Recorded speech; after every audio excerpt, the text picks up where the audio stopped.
الجار فكان لغلامين يتيمين في المدينة وكان تحته كنز لهما وكان أبوهما صالحا. Il y avait de l'or en bas, c'est-à-dire dans la maison. Et les parents étaient pieux. Et quand les savants expliquent ça, comme Imam Mokhtar avait donné le das sur ce verset-là, nous on a dit que c'est leur papa.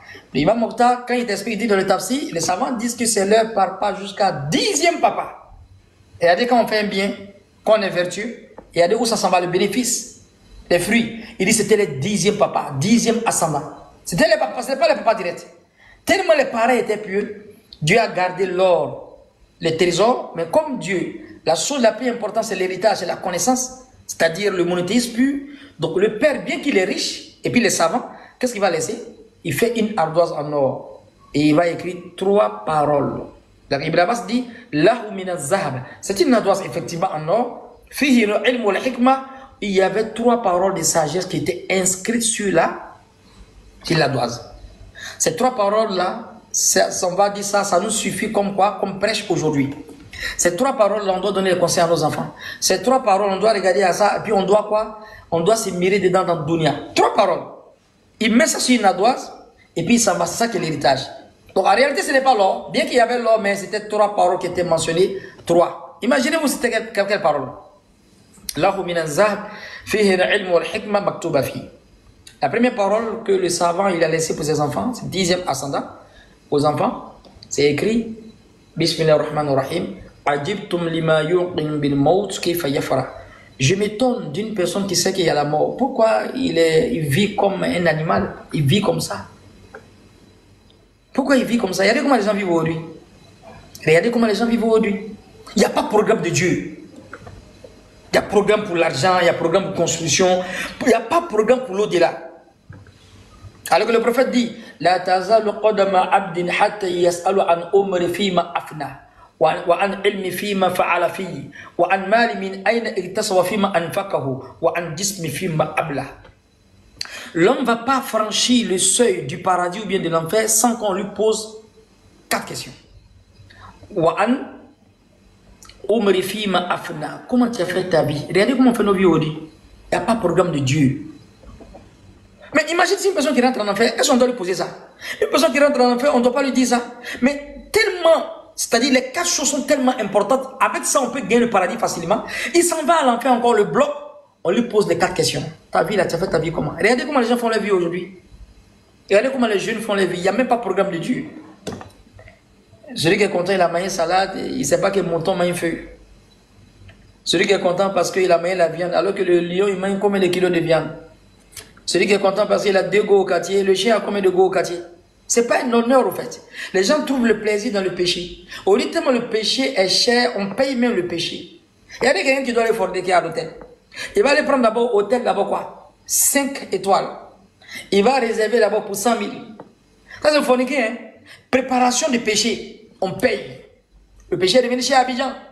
Le péché est cher en France, c'est cher partout. Quand il n'a rien, il ne fait pas le péché. Dès qu'il a 500 000, 1 million là, directement, il va dans le coin là-bas pour aller appeler une petite fille, il va à l'hôtel. Il va réserver l'hôtel là-bas, peut-être réservation 50 000. Le péché est cher. Ce n'est pas n'importe qui fait le péché. Il réserve le péché. Quand il finit de réserver le péché, maintenant il va appeler la fille. Ça, c'est pour forniquer, hein. Ce que le chien fait au quartier là. Lui, il paye le péché moins cher. Il réserve d'abord le péché. Il va forniquer. Tellement il est prêt pour fornication, il trouve plaisir dedans. Il s'en réserve fornication là-bas. Il s'en réserve adultère qui va faire à la femme de quelqu'un. Maintenant, il appelle la femme maintenant pour aller forniquer. Il va aller faire l'adultère. Le péché est cher. Quelqu'un qui va prendre son argent, il va en boîte. Il va venir payer le péché. Il boit et puis lui-même le saouler. Le péché est cher au dé. Si tu n'as pas l'argent, tu ne peux pas faire le péché. Allez, va demander ta vie, comment tu as fait ta vie. Regardez nos programmes. Est-ce qu'il y a un programme de la religion? Et regardez, si vous avez un programme de la religion, moi je n'ai pas de programme de la religion. Regardez, les gens vivent comme des animaux aujourd'hui. Et ça, c'est le signe de l'eschatologie. Le prophète dit, sallallahu alayhi wa sallam, les gens vont forniquer dans la rue comme des ânes. L'homme va imiter la femme va imiter l'homme. Il dit, quand vous allez voir ça, attendez voir, le monde est fini. Il dit, l'homme va sortir avec l'homme, la femme va sortir avec la femme. Il y en a ou il n'y en a pas dans notre temps aujourd'hui? Aaron, il n'y en a pas ou il y en a? Actuellement, il y en a plein. C'est gâté. Le prophète dit, quand vous allez voir ça, attendez-vous à l'heure. Il dit, les gens vont forniquer dans les rues comme des ânes. La femme sera habillée mais nue. Le prophète, quand il lit les signes de l'eschatologie, Allahu Akbar, alamatul kubra, alamatul sugra, tu écoutes, tu lis. Non, le prophète, c'est un messager de Dieu. Non. Le prophète, il est prêt. Il te dit les signes de l'eschatologie. Tu te dis qu'il est dans notre vie, en train de voir actuellement. Le prophète, ils vont se faire des cadeaux avec la boisson. Tiens, mon frère, allons prendre un pot. Joe, je t'ai vu aller prendre un pot. Hein. Mon frère dit, mon frère, vraiment, j'ai un problème avec ma famille. Donne-moi l'argent. Non, je n'ai pas. Tu sais que c'est chaud, chaud. Hein. Il dit, Joe, c'est où ça? Viens, on prend un pot là. Ils vont se faire des cadeaux avec quoi? Le péché est cher. Il dit, les femmes vont forniquer dans les rues comme des ânes. Elles seront habillées mais nues. L'ami sera vénéré, le père sera délaissé. Hein? Il dit, le halal va devenir haram, le haram va devenir halal, un truc comme ça. Les femmes seront habillées mais nues. Elles vont mettre les choses sur la tête comme des bosses de chameau.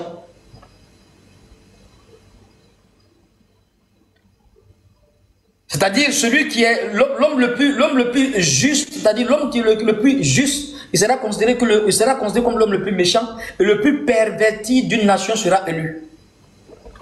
Les incapables deviendront des dirigeants. Autrui sera honoré à cause du mal qu'il pourrait causer. Ils vont se faire des cadeaux avec les péchés. Le prophète dit An Omarifima Afna. Comment on fait notre vie aujourd'hui? Le prophète dit, un savant du Bénin qui m'enseigne sur Hadith, Sayyat Zaman al-Nas, la yukrimuna al-ulama illa bisawbil hasan. Il va arriver un temps dans cette communauté, ils ne vont même pas respecter les savants, sauf ceux qui vont porter les beaux habits. Ils ne vont pas écouter le Coran, sauf vers une personne qui aura une belle voix. Même dans notre patrimoine, il y a des petits signes de la fin du monde. Ah, l'autre dit non, en tout cas, moi, si je n'ai pas suivi cela, oh, diable, il ne me plaît pas, sa voix ne me plaît pas trop. Lui, la sa voix me plaît, mais l'autre, sa voix ne me plaît pas. Coran, c'est pas Coran. Et qui dit non, l'imam, la sa voix ne me plaît pas, il m'a pris l'autre côté là-bas. Ils ne vont pas écouter le Coran vers les gens qui auront des belles voix. Les mosquées seront remplies, mais les cœurs seront vides. Les gens vont lire le Coran, la lumière du Coran ne va pas atteindre leur gorge. on est dans le temps là actuellement. Ils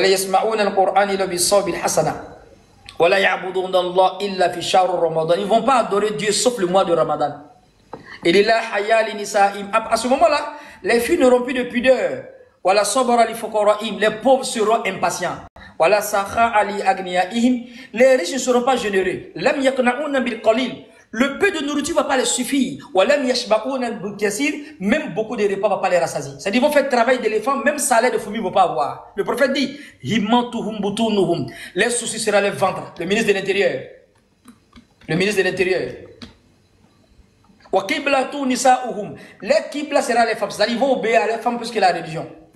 Ils vont prier à la maison au lieu de prier à la mosquée. Ils vont fuir les savants pour ne pas écouter les prêches comme de la manière le mouton fuit le loup en brousse. Le prophète dit celui qui voit ça apparaître dans la communauté, il n'a qu'à s'attendre à 3 châtiments. C'est quoi on a dit là? Ça existe mais ça n'existe pas actuellement. Haroun, King, ça existe mais ça n'existe pas. Samir, ça n'existe pas mais ça existe. Je crois que le prophète dit, elles vont changer la couleur de leur peau. Ça fait peur même. Ils vont forniquer dans les rues comme des ânes. Il dit, les gens vont les voir en train de forniquer, ils ne vont même pas les interdire. Ils vont dire, ils sont civilisés. Hein? Ils font comme les blancs. Ils sont civilisés. Hein? Le péché est devenu cher. Je crois même dans les films, on nous entraîne à faire le péché. Le chef bandit là, il veut tuer quelqu'un. Il a peur. Il a peur. Et puis il prend une boisson, il boit au clairon. Et puis il dépose son sang. À mettre sans tuer. Le gars, quand il derrière le film, il dit, ah, tiens, on dirait poisson, il y a quelque chose derrière, ça t'est rendu, hein. Et il s'en boit en même temps. Ou bien le chef bandit, il a peur. Dans le film, il regarde, il a un peu peur. Il prend une taf là, il allume son boyard. Et puis sans tuer quelqu'un. Le gars m'a dit, on dirait fumer là, ça donne courage, hein. Il fume maintenant pour aller chercher les femmes. Il fume maintenant pour aller faire du mal. On appelle la télévision le consommateur du cerveau. Le prophète m'a dit, Allah m'a dit, comment on a fait notre vie? Deuxième, ta connaissance, comment tu as pratiqué? Toi-même, tu n'as même pas de connaissance, on ne parle même pas de pratique. Moi-même, je ne connais rien d'abord. On parle de pratique ici, ignorant de ma religion. Tout ce qui est sur les réseaux sociaux, il m'a cherché. Mais ma religion, il ne cherche même pas. Son argent, ton argent, où tu as pris, dans quoi tu as mis? Question à dévoiler. Ton corps, tu t'es fatigué dans quoi?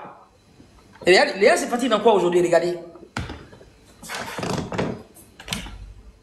Donc, l'héritage qu'il a laissé, c'est trois choses. Premier, je m'étonne d'une personne qui connaît la mort. Pourquoi il est à l'aise? Regardez l'héritage qu'il met sur l'or. Trois paroles. Et puis il est parti. Et trois paroles. On doit vivre avec ça, on doit enseigner nos enfants. Si le gars, le 10e ascendant, il a laissé l'héritage à son enfant, bien qu'il est riche, mais il est savant, il a laissé les trois paroles. Première parole, je m'étonne d'une personne qui connaît la mort. Pourquoi il est à l'aise? L'homme est la somme d'un certain nombre de jours. À chaque fois disparaît un jour, disparaît une partie de toi. Deuxième conseil qu'il a mis, je m'étonne d'une personne qui connaît le destin. Pourquoi il est embrouillé? Il vit, on dit qu'il ne connaît pas le destin. Pourquoi il est embrouillé? Il n'est pas tranquille, on dirait mécréant. Et troisième, je m'étonne d'une personne qui connaît le bas monde et puis ses tentations. Pourquoi il est tranquille dans ce bas monde? Trois conseils.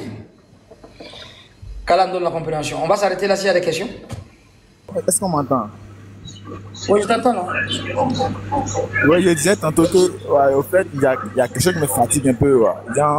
J'entends souvent chez les frères chrétiens qui disent que le cosmique.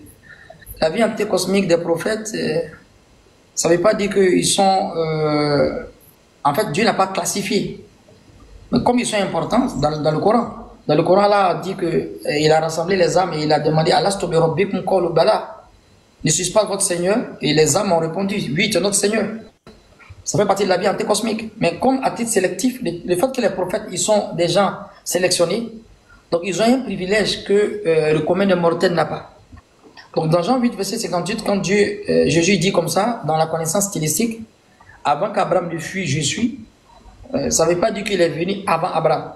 C'est-à-dire qu'il était dans le plan de Dieu. Et dans notre tradition prophétique, le prophète l'a dit, alayhi salatu wassalam, avant que Adam ne soit inerte dans sa forme d'argile, moi je fuis. Le prophète ne s'est pas arrêté à Abraham, le prophète a continué jusqu'à qui? Jusqu'à qui? Adam. Adam. Voilà. Donc, celui qui dit avant qu'Abraham ne fuit, je suis, Jean verset 58. Lui qui va dire maintenant avant que Adam ne soit créé, moi je fuis. Qui est dangereux entre eux? Entre les deux, qui est dangereux? Qui est le dur entre eux? C'est celui qui a fui. Celui qui est venu avant le père Adam. Mais qu'est-ce qu'il veut dire comme ça? Si c'est Adam qui est la première créature, et puis lui dit qu'avant qu'Adam ne soit créé, moi, Mohamed, je fuis. Ça, c'est la vie antécosmique. Donc, la vie antécosmique, la vie anténatale, on a la vie anténatale, on a la preuve dans Jérémie 1.5. Lis Jérémie 1.5.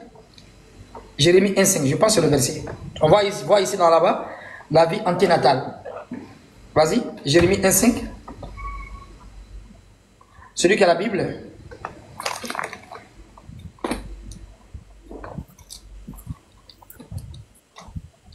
Jérémie 1, verset 5.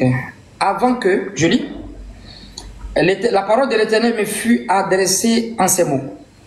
Avant que j'eusse formé, avant que je t'eusse formé dans le ventre de ta mère, qu'est-ce que Dieu dit en parlant de Jérémie?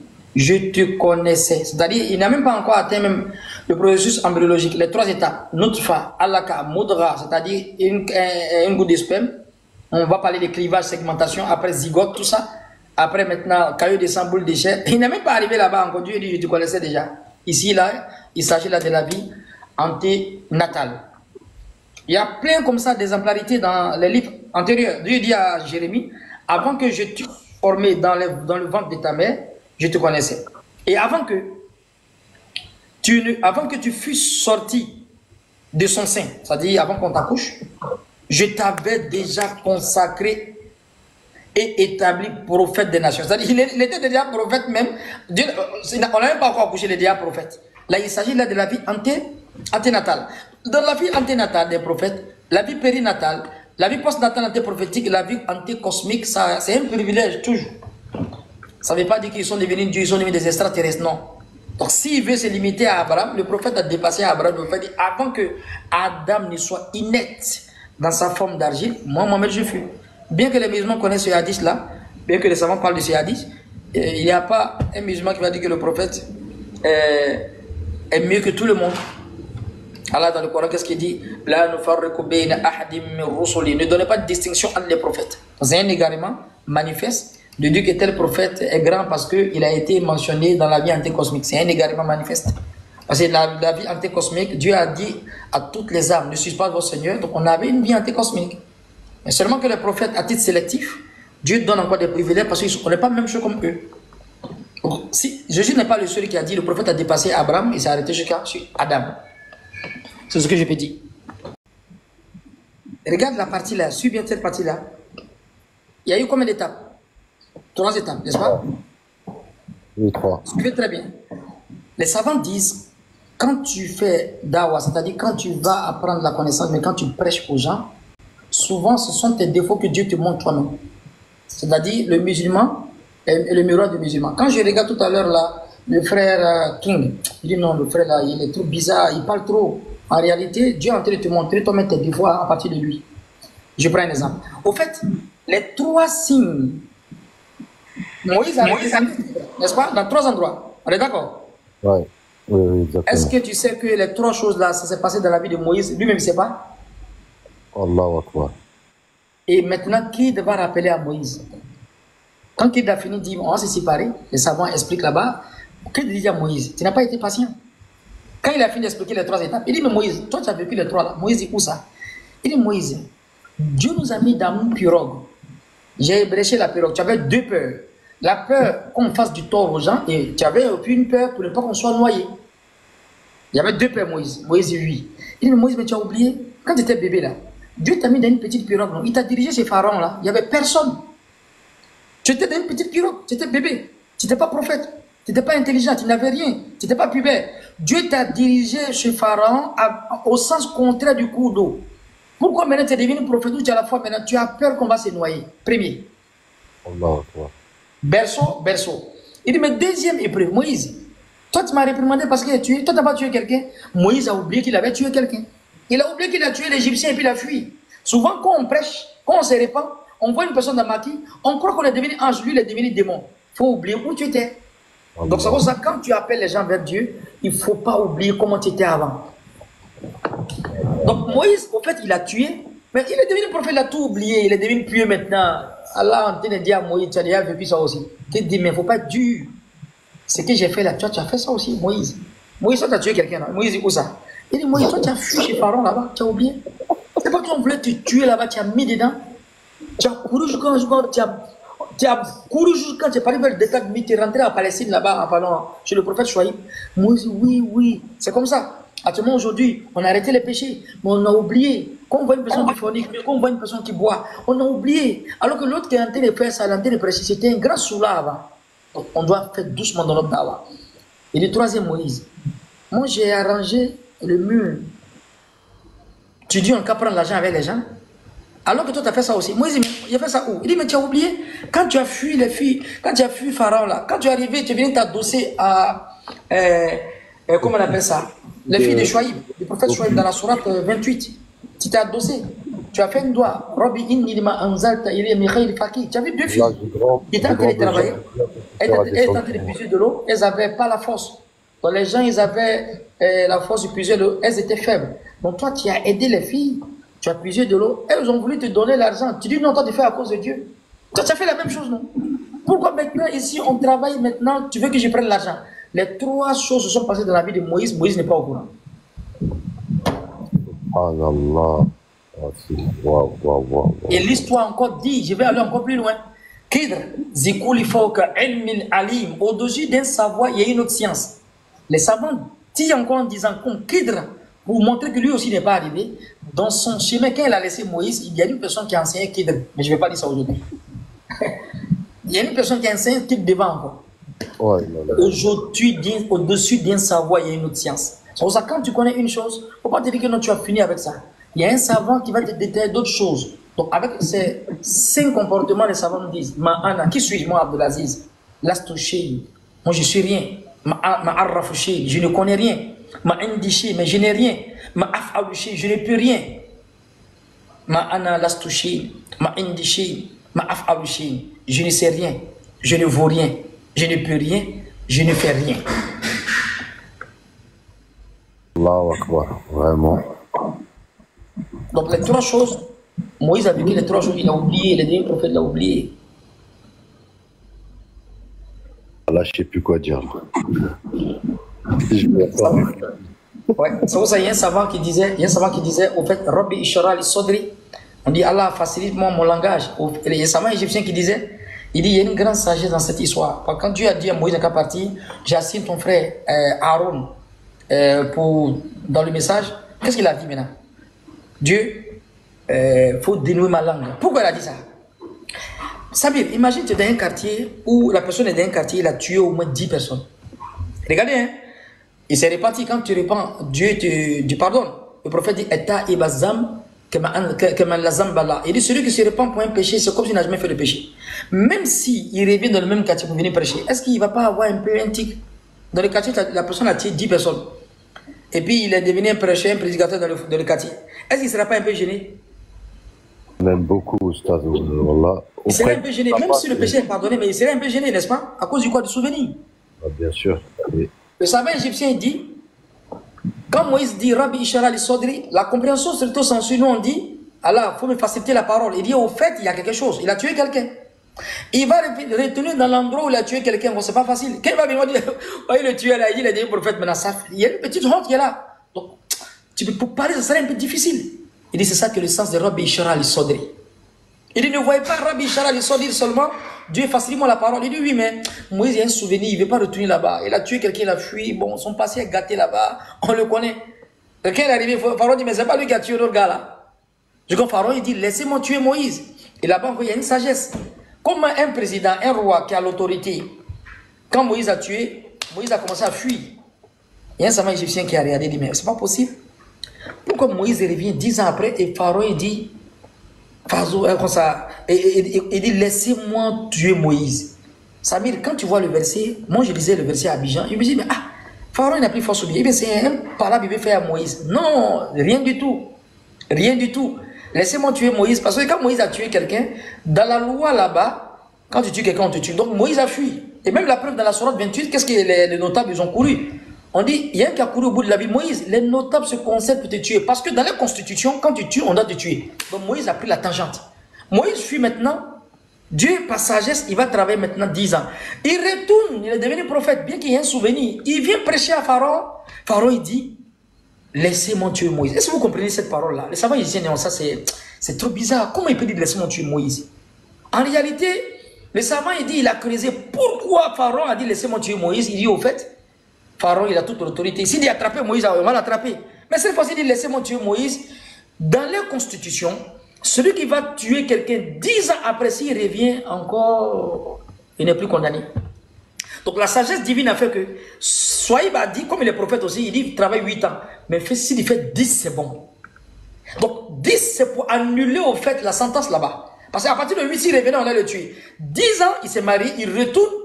Voici le tueur, le criminel, il est là, mais 10 ans passé, la Constitution dit on doit les laisser. Donc dans les lois, 10 ans après, on ne doit plus le tuer. Donc voici 10 ans après, il devient prophète. Pharaon regarde, son cœur est chaud. Il dit, mais laissez-moi tuer Moïse. En réalité, le savant, il dit, laissez-moi tuer Moïse. C'est pas parce qu'il dit, il veut faire parler avec Moïse, mais laissez-moi tuer Moïse, c'est une parole de sagesse. Il dit, Pharaon, il voulait troquer, il voulait changer la Constitution pour qu'on tue Moïse. Waouh. Donc laissez-moi tuer Moïse, ce n'est rien du tout, ce n'est pas palable.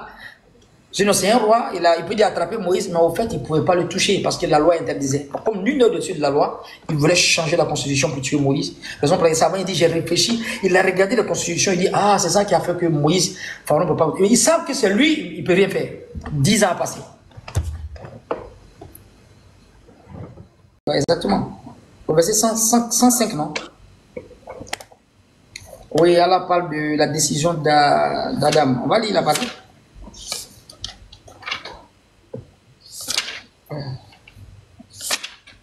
Allah dit, en effet, nous avons auparavant fait une recommandation à Adam, mais il a oublié, Fanasiya. Et nous n'avons pas trouvé chez lui de résolution ferme. En fait, Allah il dit que voilà, on n'a pas trouvé à Adam al-azma. Al-azma, c'est la décision. En fait, parce que au moins le diable a la waswas. Allah dit fa'azallahuma shaytana anha fa'akhrajahuma mimma kana fi. Donc le diable l'a trompé, la tromperie. Donc on n'a pas senti en lui comme la fermeté, c'est-à-dire quand une personne est ferme, quand le péché vient, le péché s'en va. Le diable quand il vient en fait vers les faibles d'esprit, les gens qui sont un peu facilement manipulables. Donc ici Adam, comme c'est la première fois, Allah lui dit de ne pas approcher cet arbre.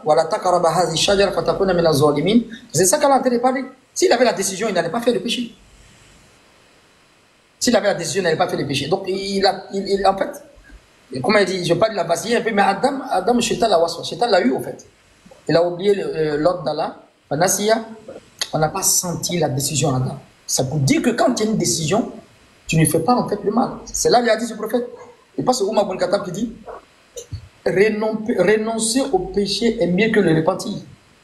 Qu'est-ce qui est mieux que le repentir sur la terre? Le repentir au-dessus de tout. Mais Oumar te dit renoncer au péché est encore mieux que le repentir. C'est une décision qui fait ça. Regardez. La foi fait qu'on fait les bonnes actions. La crainte d'Allah fait arrêter les péchés.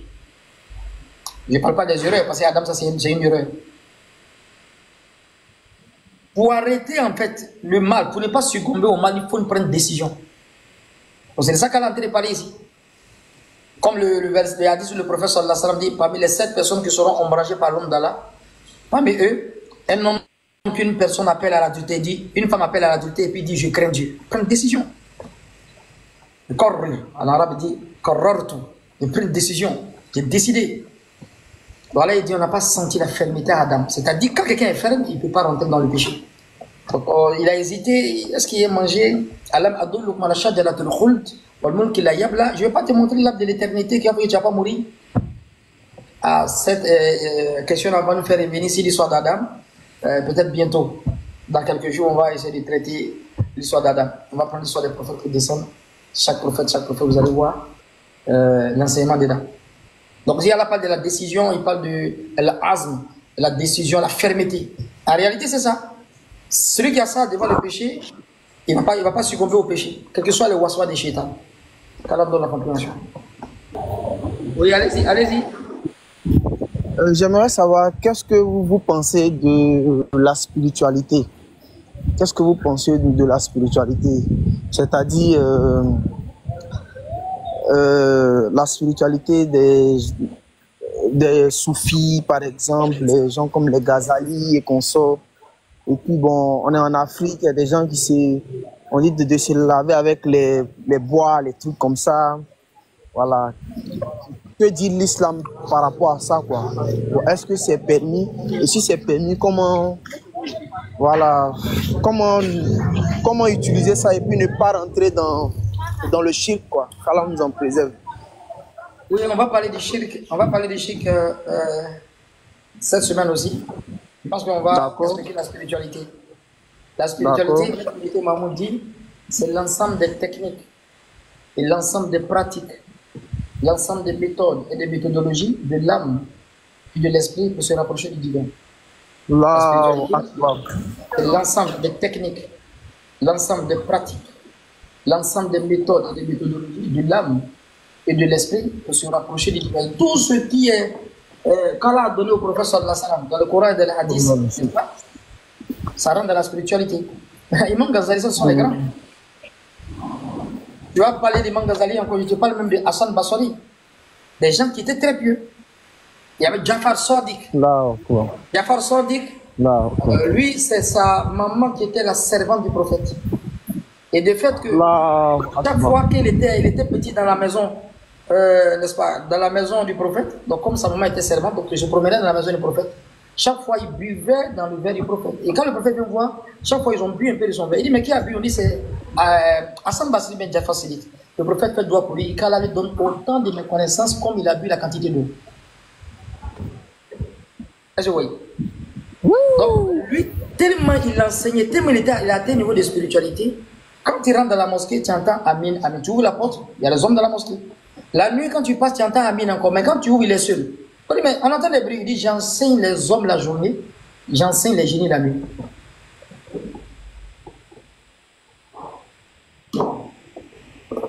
J'enseigne les hommes la journée et j'enseigne les génies la nuit. Donc ce sont des gens pieux. Ils étaient très pieux. Et Hassan Basri, il était en train de prier la nuit et puis il a vu une lumière comme ça. Et la lumière dit, il y a Hassan Basri, Anta fil Jannah, tu es au paradis, tu es agréé, tu es au paradis. Il a vu la lumière. Si ça nous a dit quoi? Ça nos frères, ils voient, il sort, il dit les prophètes parce qu'il a vu la lumière. Il a faim, il n'a pas trouvé manger, il a eu vertige. Il dit la vie a cassé dans sa maison, il est devenu prophète matin, il est devenu commerçant. Non, c'est pas comme ça. Hassan Basri, il a la foi, il a le tawhid, il a vu une lumière. Il entend une voix, Hassan Basri, Anta fil Jannah, Hassan Basri, tu es au paradis, tu es au paradis. Qu'est-ce qu'il a dit? Il a la foi, c'est pas un plaisantin. Il a regardé la lumière, on s'est dit, A'udhu billahi minash shaytanir rajim. La lumière est partie en même temps. C'était Shaitan. On dit, mais comment tu as su que c'était Shaitan? Il dit, mais c'est le Coran. Allah dit, wa'abudu rabbaka hatta yatiyaka al-yakin. Dieu dit, adore ton Seigneur jusqu'à ce qu'il vienne à toi la mort. Lui dit, je suis en au paradis, alors que je ne suis pas mort. C'est le diable qui est en personne. Comment il a compris? Avec le Coran. Avec le Coran. Il a regardé le Coran, il a dit, lui là, c'est un menteur. Lumière, là, c'est pas vrai lumière. Ça, c'est le diable, ça. Parce qu'Allah, il dit, wa'abudu rabbaka hatta yatiyaka al-yakin. Adore ton Seigneur jusqu'à ce que la mort vienne à toi. La certitude de la mort. Toi, tu dis, je suis entré au paradis. Et c'est pas un sabbat. Regardez comment il a compris le Coran. Il faut t'appuyer sur le Coran avec les hadiths du prophète sallallahu alayhi wa sallam. Tu ne vas jamais t'égarer.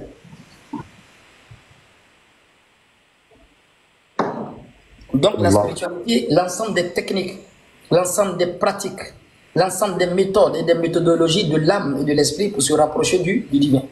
Combien assalamu alaikum. Salam wa rahmatullahi wa barakatuh, maître. Ouais, il y a un souci là. Mais il suivait le live depuis le départ. Ouais. Kala facilite. Il te voyait en bas, non? Salam alaikum.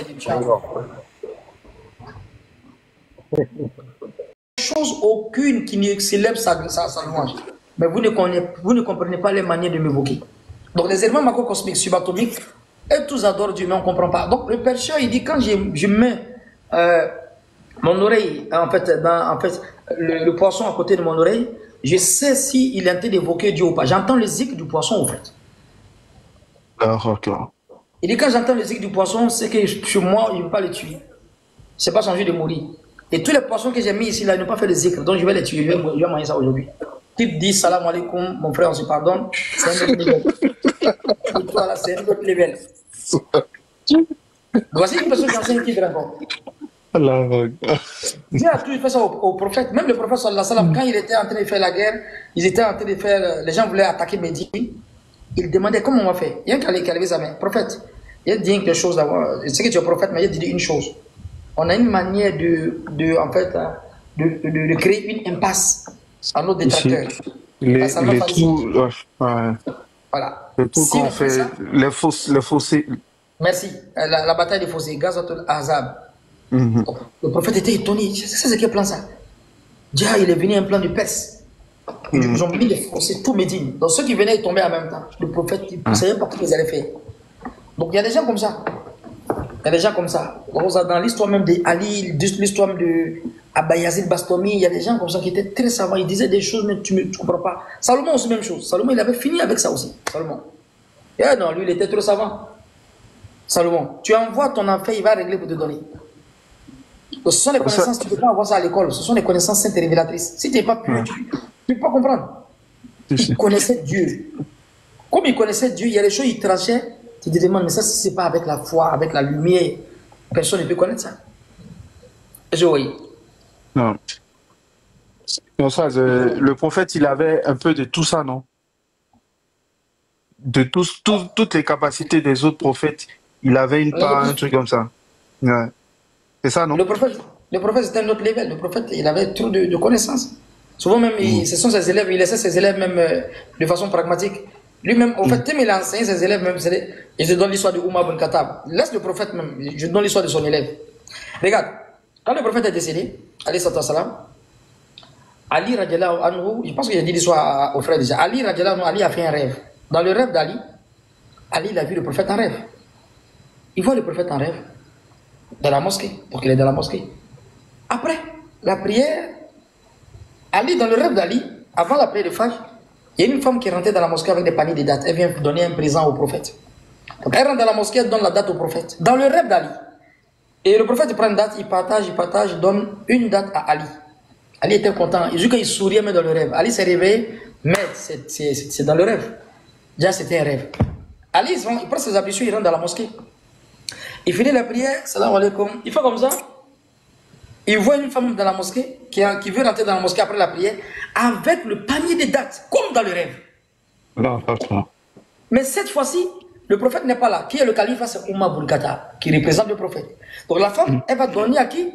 À Oumar. Alors que dans le rêve d'Ali, le prophète a donné, la femme a donné au prophète et puis elle a partagé, elle a donné une date au prophète. Donc maintenant, la femme, elle est venue donner à Oumar. Ali regarde son mari, commence à sourire. Ça, c'est quoi ça? C'est le rêve qui a été réalisé.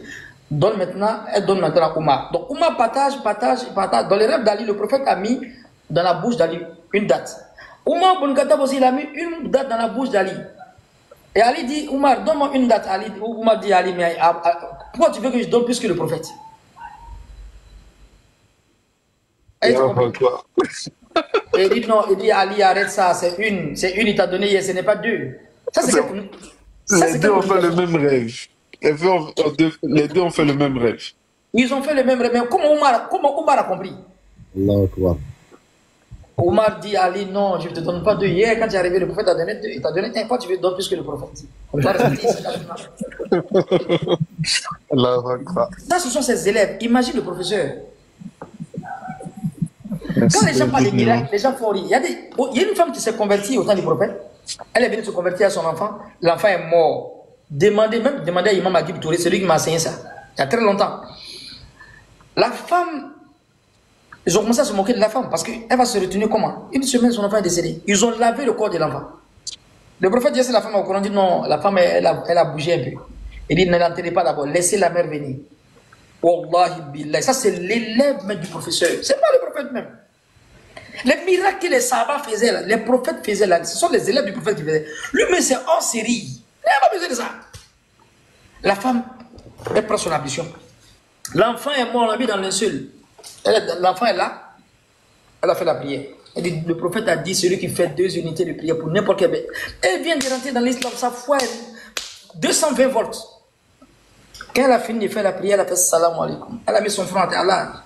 Mais mon peuple adore les idoles. Si je me retourne, ils vont dire que j'ai sacrifié mon enfant. Ça ne fait même pas beaucoup de temps que je suis venu. En soujoud, quand elle revient faire salam alaikum. Quand elle a fait salam alaikum, elle a entendu tiens wa alaikum salam. L'enfant s'est réveillé.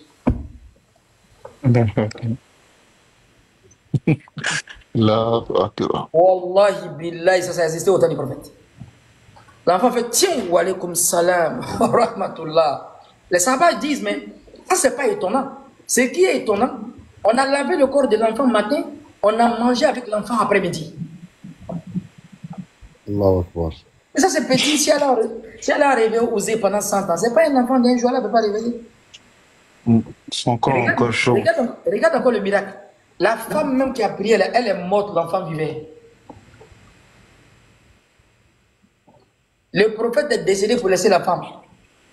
L'enfant est mort au temps de Oumar ibn Khattab.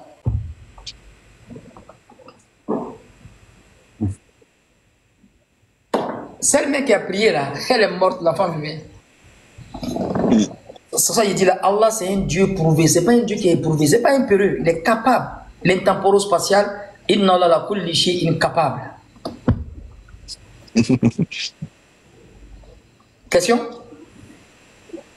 Moi, je suis bouche bée. Le premier fils. Tu vas retrouver ces versets-là encore dans Isaïe 21, verset 13 à 17. On parle de oracle de l'Arabie. Ce n'est pas oracle de Jérusalem. Ce n'est pas oracle de Palestine, c'est oracle de l'Arabie. Arabie, ça, je sais quoi l'Arabie. Et on parle d'une personne qui va fuir. Vous allez dans les déserts de l'Arabie, caravane de devant, apporter de l'eau à ceux qui ont soif. apporter de l'eau aux affamés. Il s'enfuit devant l'épée déchaînée, devant l'arc tendu. Ainsi m'a parlé l'Éternel. Quand on dit ainsi, là, c'est une prophétie. La prophétie d'Ésaïe 61, verset 1 à 2, on a vu son accomplissement dans Luc. Jésus a ouvert le rouleau d'Ésaïe, dit quoi? La prophétie s'est accomplie. Donc, aussi, la prophétie, il y a accomplissement. Oracle de l'Arabie, ça parle de qui? Qui a fui? Tu vas retrouver ça dans la sourate 8, verset 30. Elle dit وَإِذْ يَمْكُرُ بِكَ الَّذِينَ كَفَرُوا لِيُثْبِتُوكَ أَوْ يَقْتُلُوكَ أَوْ يُخْرِجُوكَ وَيَمْكُرُونَ وَيَمْكُرُ اللَّهُ وَلَوْ خَيْرُ مَاكِرِينَ. Quand ils ont comploté pour t'expulser, pour t'assiéger, pour te quoi? Pour te tuer. Allah il a fait une contre-attaque, dans leur propre attaque, il a fait sortir le prophète Indem. Dans sourate 8, verset 30, et en simultanéité avec Ésaïe 21, verset 13 à 17. Et Abid te dit ceci, un an après, comme les années des mercenaires, toute la gloire de Kéda sera anéantie. Quand le prophète est sorti, il a fui de la mer à Médine. En fait, il est sorti, il a exilé. Un an après, il y a eu la bataille de l'islam. Et un an après, il y a eu la bataille de Badr. C'est après un an, on dit toute la gloire de Kéda sera anéantie. C'est-à-dire, le prophète sallallahu alayhi wa sallam, c'est-à-dire l'islam a eu son âge d'or. Cette vérité est dans la Bible. Mais pourquoi on dit oracle de l'Arabie? Oracle de l'Arabie, ça chier quoi? Qui a fui? Cet incident-là, c'était qui? Ce sont les gens qui ont accueilli le prophète. Et cette vérité-là est dans Habakkuk 3, verset 1 à 3. Dieu est venu de Théman. Le C est venu de la montagne des Parents. Et même, donne-moi le Rohik Maktoum. Et les gens, les juifs qui étaient à Médine ce jour-là, quand les gens prennent Rohik Maktoum dans les débats, là, ils disent que non, Mohamed adorait Oubal. C'est le même Rohik Maktoum là, les juifs qui avaient le livre. Qu'est-ce que les juifs ont dit? On va lire, puis on va fermer. Quand tu connais pas, tu connais pas. C'est combien même? J'ai ça ici. C'est la page combien? Oui, tu vas lire ça. Mais avant de lire ça, il faut préparer Habakkuk 3, verset 1 à 3 rapidement. Il y a les deux versets, puis on va faire droit. Oui, au verset, à la page 239. À droite, la page à droite. Regardez plus en bas, avant, il y a la séparation de l'autre paragraphe là. C'était un jour solennel et les Juifs constataient la véracité de l'annonce faite par le prophète Habakkuk. Ça, c'est dans le lecteur cacheté. C'est même le lecteur cacheté là, un ignorant là, celui qui peut-être ont purgé l'eau de courage, il va venir dire que Mohamed adore Oubal. Les Juifs là, ils sont malades ou bien? Les Juifs qui sont ici, ils sont malades. Les Juifs qui étaient les tribus de Gatafan, qui étaient à Médine, qui ont vu le prophète rentrer à Médine. D'abord, lis Habakkuk 3, verset 1 à 3. Habakkuk ici est écrit dans le Rohik Maktoum. Habakkuk est dans la Bible. Lis Habakkuk 3, verset 1 à 3, combien? Ok, Habakkuk 1, verset 1. Oracle révélé à Habakkuk le prophète. Jusqu'à quand, ô Éternel, j'ai crié et tu n'écoutes pas. J'ai crié vers toi à la violence et tu ne secours pas. Pourquoi me fais-tu voir l'iniquité et contemples-tu l'injustice? Pourquoi l'oppression et la violence sont-elles devant moi? Il y a des querelles et des discordes qui s'élèvent. Verset 4. Aussi la loi n'a point de vie, la justice n'a point de force, car le méchant triomphe du juste. Et l'on rend des jugements iniques. Jetez les yeux parmi les nations, regardez. Et soyez... Habakkuk 3, verset 3. Ouais, Habakkuk 3. Verset 1 à 3. Lis le verset 3. Dieu est venu de Théman. Dieu vient de Théman. Le signe vient de la montagne de Paran. Sa majesté couvre les cieux et sa gloire remplit la terre.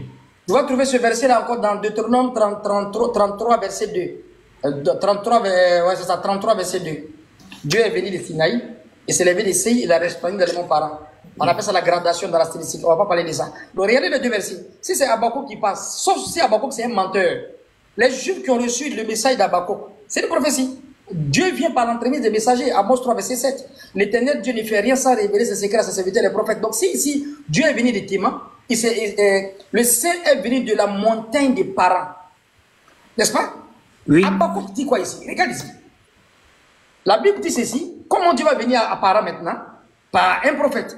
La Bible dit ceci. Toute la ville, c'est-à-dire que vous accueillez le prophète à Médine.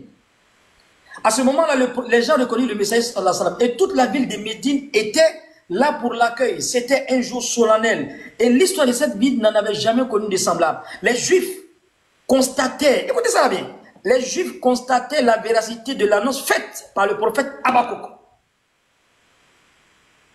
Habakkuk 3, verset 3 là-bas. On parle d'Abakouk ici encore. Le savant, c'est un savant arabe, il a quoi avec interreligieux? Mais le nom d'Abakouk, il n'a pas oublié parce que c'est une prophétie.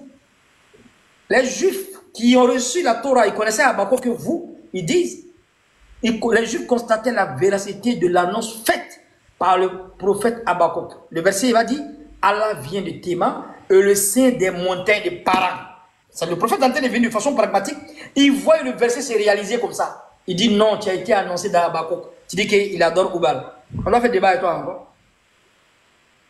Du pain, ou bien faire la mécanique. Il n'y a qu'à laisser interreligieux, quoi.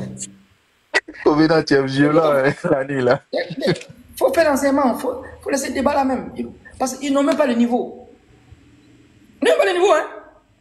Non, ils n'ont même pas le niveau. Quand nous on était chrétiens, mais où on dansait à l'église là?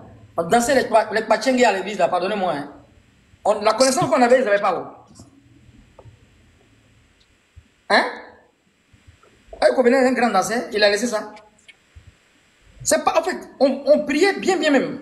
On s'est agenouillé même devant Vierge Marie. Nous, on a fait ça. Propre même, on a fait ça. On fait ça, puis on fait ça avec envie. C'est pas parce qu'on va pas aller. Non, tu es assidu.